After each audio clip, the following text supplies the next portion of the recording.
Hello guys, नमस्ते। अपन बात कर रहे हैं हेलो एल्केन तथा हेलोरिन अध्याय के अभ्यास प्रश्नों की। और अपन ने लिया है अभ्यास प्रश्न 10.21। अब गाइस ये प्रश्न कह रहा है कि प्राथमिक एल्किल हैलाइड C4H9Br, जिसको अपन ने नाम दिया क, एल्कोहलिक KOH में अभिक्रिया द्वारा यौगिक ख देता है। यौगिक ख HBr के साथ अभिक्रिया से यौगिक घ देता है, जो कि यौगिक क का समावयवी है। जब यौगिक क की अभिक्रिया सोडियम धातु से होती है तो यौगिक घ C8H18 बनता है, जो कि एन ब्यूटिल ब्रोमाइड की Na से अभिक्रिया द्वारा बने उत्पाद से भिन्न है। तो यौगिक क का संरचना सूत्र दीजिए तथा सभी अभिक्रियाओं को समीकरण दीजिए। तो गाइस इस प्रश्न के अंदर आपको एक यौगिक क दे रखा है जिसका अणुसूत्र है C4H9Br।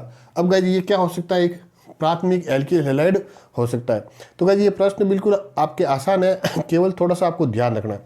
अब अपन शुरुआत कहाँ से करेंगे? तो शुरुआत करेंगे इस अणुसूत्र से C4H9Br, और उसको नाम क्या दिया? क। तो गाइस देखो C4H9Br और इसको अपन ने नाम दिया क। अब गाइस ये जो C4H9Br ये एक तरह का आपके हैं ब्यूटिल ब्रोमाइड। इसका सामान्य नाम क्या है? Butyl bromide. अब ये जो ब्यूटिल ब्रोमाइड है, ये ब्यूटिल ब्रोमाइड कैसा है? प्राथमिक ब्यूटिल ब्रोमाइड। ठीक है। अब गाइस पता लगाएंगे कि जो प्राथमिक ब्यूटिल ब्रोमाइड वो आपके कितने तरह के होते हैं। तो अपन बात करेंगे इसके समावयवी की। समावयवी मतलब जिसका अणुसूत्र तो समान होगा लेकिन उनके संरचना सूत्र क्या होंगे? अलग अलग। तो गाइस देखो, इससे पहले अपन क्या करते हैं? सबसे पहला समावयवी बनाते हैं जिसमें कार्बन की 4 कार्बन की सीधी श्रृंखला होगी। तो ये देखो, 1 कार्बन, 2 कार्बन, तीसरा कार्बन और ये चौथा कार्बन, और यहाँ जुड़ा आपके Br। चारों कार्बन की सीधी श्रृंखला। अब गाइस इसका नाम है आपके एन ब्यूटिल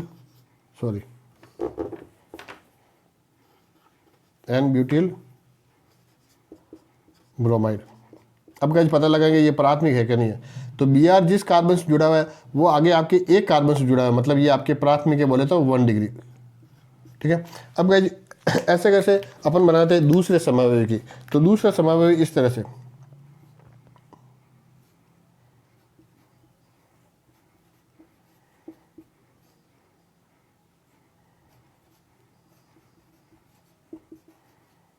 तो गाइस देखो इसको देखो, इसका नाम है आपके आइसो। ये जो कंडीशन है ये आइसो कंडीशन है। तो इसका नाम है आपके आइसो ब्यूटिल ब्रोमाइड। ठीक है। अब गाइस पता लगाता है ये प्राथमिक है क्या है। तो ब्रोमीन एक कार्बन से जुड़ा है और ये एक कार्बन आगे एक और कार्बन से जुड़ा है, मतलब ये भी क्या है? प्राथमिक है बोले तो 1 डिग्री। तो इसका मतलब जो C4H9Br जो क है वो या तो ये हो सकता है एन ब्यूटिल ब्रोमाइड, या फिर वो आपके आइसो ब्यूटिल ब्रोमाइड हो सकता है। अब गाइस इसकी एक और समावयवी बनाते हैं, तो वो इस तरह से,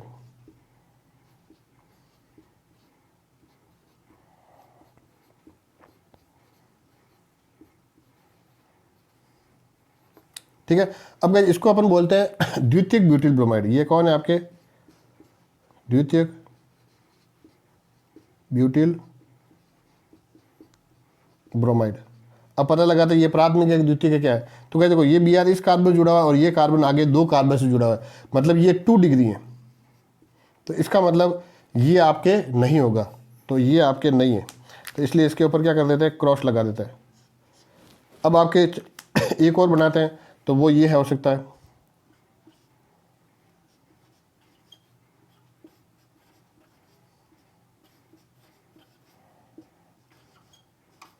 गाइस इसका नाम है आपके तृतीयक ब्यूटिल ब्रोमाइड। ये है आपके तृतीयक ब्यूटिल और आपके ब्रोमाइड। अब पता लगाते हैं गाइस ये आपके कैसा है। तो देखो, ये कार्बन जिससे Br जुड़ा हुआ है, ये कार्बन आपके 1, 2 और 3 कार्बन जुड़ा है, मतलब ये है 3 डिग्री। 3 डिग्री मतलब ये भी आपके तृतीयक है, ये प्राथमिक नहीं है, मतलब ये भी नहीं हो सकता। इसका मतलब ये हुआ कि जो क है वो क या तो एन ब्यूटिल ब्रोमाइड होगा या फिर वो आपके आइसो ब्यूटिल ब्रोमाइड होगा। अब वो कौन सा होगा वो अभी पता नहीं है, वो पता लगाना है। अब देखो आगे, अब गाइस जो क है उस क की अपन क्या करते हैं? एल्कोहलिक KOH में अभिक्रिया द्वारा यौगिक ख देता है। तो जो आपके यौगिक क है वो यौगिक को या अब वो क्या करता है? एल्कोहलिक KOH से क्रिया करता है। तो देखो ये क्रिया कर रहा है आपके एल्कोहलिक KOH, सॉरी इसको ऐसे लिख देते हैं, KOH है और KOH कैसा आपके? एल्कोहलिक,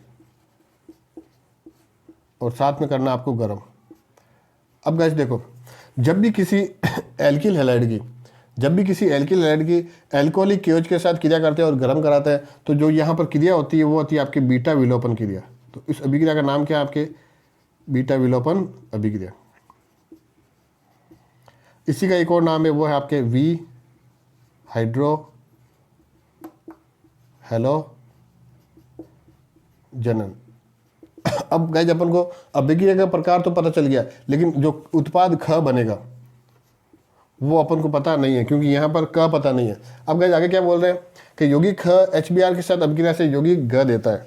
अब गाइस जो ख है ये जो ख है, ये ख क्या करेगा? HBr से क्रिया करेगा और क्या देगा? यौगिक ग देगा।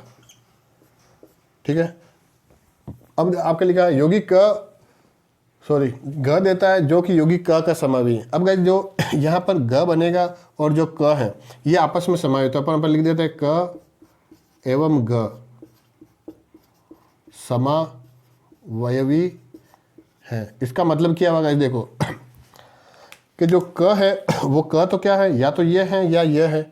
अब जो ग है वो समावयवी है, तो देखो इसके चार समावयवी हैं, ये चारों आपस में समावयवी हैं। तो जो आपके ग है वो ग क्या हो सकता है? या तो ये हो सकता है, या फिर ये हो सकता है, ये हो सकता है, या ये। चारों में से कोई भी एक आपके ग होगा, और क कौन होगा? इन दोनों में से। अब गाइस आगे क्या बोल रहा है कि जब यौगिक क की अभिक्रिया सोडियम धातु से होती है तो यौगिक ग C8H18 बनता है। अब गाइस आपके नेक्स्ट कि यौगिक क मतलब वो ये है या फिर ये है। इस क की अभिक्रिया अपन क्या करते हैं? सोडियम से करा रहे हैं। क की अभिक्रिया हो रही है आपके सोडियम से, तो क्या बनेगा? घ। और इस घ का आपको दे रखा है अणुसूत्र C8H18। C8H18 आपके इसका अणुसूत्र दे रखा है। अब वो यौगिक कौन सा है वो अपन को पता नहीं। अब आगे तो अपन वापस बोलते हैं, जब यौगिक क की अभिक्रिया सोडियम धातु से होती है तो यौगिक घ बनता है जो कि एन ब्यूटिल ब्रोमाइड की सोडियम से अभिक्रिया द्वारा बने उत्पाद से भिन्न है। अब गाइस जो घ बन रहा है वो घ क्या हो रहा है कि जो आपके एन ब्यूटिल ब्रोमाइड अब गाइस देखो, अब जो प्रश्न है वो प्रश्न अब यहाँ से हल हो जाएगा। कैसे हो जाएगा कि जो एन ब्यूटिल ब्रोमाइड है उस एन ब्यूटिल ब्रोमाइड की अपन क्या कर रहे हैं? अभिक्रिया किससे करा रहे हैं? सोडियम से। देखो अपन ने क्या कहा? क की अभिक्रिया हो रही है सोडियम से और क्या बन रहा है? घ बन रहा है। अब क कौन है? या तो एन ब्यूटिल ब्रोमाइड या आइसोब्यूटिल ब्रोमाइड। अब प्रश्न में आपके बोल रहा है कि यदि एन ब्यूटिल ब्रोमाइड की क्रिया कराए अपन सोडियम से तो यहाँ जो उत्पाद बनेगा वो उत्पाद, यहाँ जो उत्पाद बन रहा है बोले तो घ है उससे अलग है। तो क्या होगा? पता लगाता है कि एन ब्यूटिल ब्रोमाइड से अगर सोडियम की क्रिया कराए तो यहाँ क्या उत्पाद बनता है। तो देखो एन ब्यूटिल ब्रोमाइड की क्रिया कराए सोडियम से और ये अभिक्रिया होती है शुष्क ईथर की उपस्थिति में, और इस अभिक्रिया का नाम है आपके वुड्स अभिक्रिया। अब गाइस अपन को पता है कि वुड्स अभिक्रिया में क्या होता है कि एन ब्यूटिल ब्रोमाइड है, इसके दो अणु काम में आएंगे और जो सोडियम है इसके भी दो अणु काम आता है। तो यहाँ से 2 Na आएगा, यहाँ से 2 Br आएगा, क्या बन जाएगा? 2 NaBr। तो इसमें से 2 NaBr तो बाहर निकल गया। अब गाइस पीछे क्या बचा? तो एक अणु के अंदर बचा CH3 CH2 CH2 CH2 और दूसरे अणु में भी बचा CH3 CH2 CH2 CH2। ये दोनों आपस में जुड़ जाएंगे। ठीक है, तो 4 यहाँ से आ रहे हैं, 4 वहाँ से आ रहे हैं, मतलब एक 8 कार्बन की सीधी श्रृंखला बन गई। तो गाइस इस तरह से देखो, मैं इसको ऐसे बना रहा हूँ 1 2 3 4 5 6 7 और ये आपके 8। अब ये ऐसे बन रही है CH3 CH2 CH2 CH2 CH2 CH2 CH2 CH3। इसका नाम गाइस है ऑक्टेन। इसका नाम क्या है? ऑक्टेन। अब अपन ने कहा कि यहाँ तो आपके ऑक्टेन बन रहा है किससे? एन ब्यूटिल ब्रोमाइड से। और अपन कहते हैं कि यहाँ जो क है उसकी क्रिया अगर सोडियम से कराएंगे तो यहाँ जो घ बनेगा वो ये और ये समान नहीं होगा। अब गाइस ये दोनों समान कब नहीं होंगे? जब यहाँ पर आपके एन ब्यूटिल ब्रोमाइड नहीं होगा, क्योंकि एन ब्यूटिल ब्रोमाइड से तो ये बन रहा है। अगर वापस यहाँ एन ब्यूटिल ब्रोमाइड है और Na से क्रिया कराएंगे तो वापस यही बनेगा, जबकि ये तो कह रहा है जो घ है वो इसके समान नहीं है। इसका मतलब वो कौन है? Isobutyl bromide. तो अपन को पता चल गया कि जो आपके क है वह क कौन है? Isobutyl bromide. ठीक है, तो क आपके कौन है? यहाँ ऊपर लिख देते हैं, यह क आपके आइसोब्यूटिल ब्रोमाइड है। अब गाइस अपन आगे अभिक्रिया करते हैं। तो यहाँ पर आपके सोडियम है, उसकी अभिक्रिया कैसे करानी है, आइसोब्यूटिल ब्रोमाइड से, वापस किसकी उपस्थिति में, वही शुष्क ईथर की उपस्थिति में। और ये अभिक्रिया कौन सी होगी, वही वुड्स अभिक्रिया।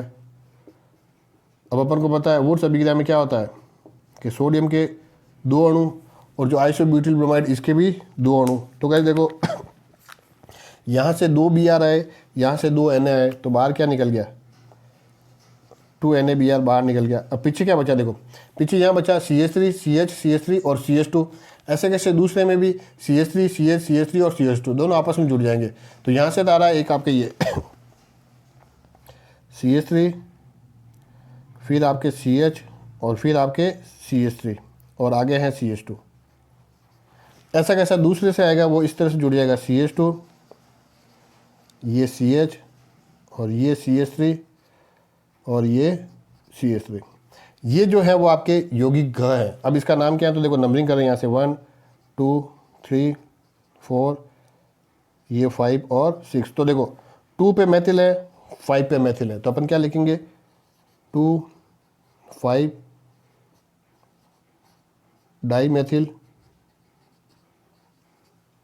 और कितने कार्बन है 6, इसलिए हेक्सेन। तो अपन को अभी तक 2 चीज़ें पता चली। पहली चीज़ पता चली कि जो यौगिक क है वो तो आइसोब्यूटिल ब्रोमाइड है, और दूसरा यौगिक घ है वो है आपके 2,5 डाइमेथिल हेक्सेन।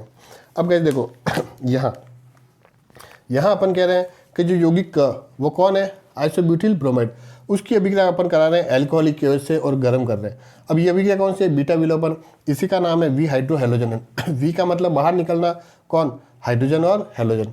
अब हाइड्रोजन बाहर निकलेगा बीटा स्थिति से। तो कैसे देखो ये है, ये आपके हैं आइसोब्यूटिल ब्रोमाइड। अब इसमें पहले बीटा स्थिति पता लगाते हैं। तो वह कार्बन जो Br से जुड़ा हुआ है वो है अल्फा कार्बन, और इससे आगे जो जुड़ा हुआ है वो आपके बीटा कार्बन। तो बीटा कार्बन ये है, मतलब ये बीटा हाइड्रोजन है। तो यहाँ से तो हाइड्रोजन बाहर निकलेगा, यहाँ से Br बाहर निकलेगा, तो बाहर तो क्या निकल गया HBr, तो यह माइनस तो क्या हो गया HBr। अब पीछे क्या बचा, तो देखो यहाँ हाइड्रोजन बाहर निकल गया, तो यहाँ बचा C, और यहाँ से Br बाहर निकल गया, तो यहाँ बचा CH2, और बीच में जाएगा एक डबल बॉन्ड, बाकी को एज इट इज लिखना है। तो ये बन रहा है आपके CH3 CH3, फिर आपके C और डबल बॉन्ड CH2, ये चीज़ यहाँ बनी। अब इसका नाम क्या है, तो देखो 1 2 और 3। तो 2 पर तो क्या है मैथिल, तो 2 मैथिल, और कितने कार्बन है 3, और एक डबल बॉन्ड है इसलिए प्रोपिन। तो आपको पता चल गया जो ख है वो कौन है, 2 मैथिल प्रोपिन। अब गए जो ख है उस ख की अभिक्रिया करा रहे हैं अपन HBr से। अब गए ख क्या है, एक एल्किन है, और HBr से जब इसकी क्रिया होगी तो ये होगी मार्कोनिकॉफ नियम से, मार्कोनिकॉफ नियम से। अब गए मार्कोनिकॉफ नियम में क्या होता है, तो मार्कोनिकॉफ नियम के अनुसार HBr के अंदर जो Br है वो Br क्या होगा, इस एल्किन के अंदर द्विबंध से बंधित उस कार्बन से जाकर जुड़ता है जहाँ पर हाइड्रोजन क्या हो, कम हो। तो क्या यहाँ हाइड्रोजन एक भी नहीं है, यहाँ हाइड्रोजन 2 है, तो ये Br कहाँ जुड़ेगा, यहाँ। तो Br तो जुड़ जाएगा यहाँ, और हाइड्रोजन जुड़ जाएगा यहाँ। तो चीज़ मिलेगी अब आपको ये CH3, C यहाँ जुड़ गया Br, यहाँ आपके एक CH3 जुड़ा हुआ है, और यहाँ एक हाइड्रोजन जुड़ गया, तो ये हो गया CH3। अब गाइस ये कौन है, तो देखो इसका पहले नाम लिखते हैं। तो नाम ये है 1 2 और 3। तो 2 पे ब्रोमो, 2 पे ही मैथिल,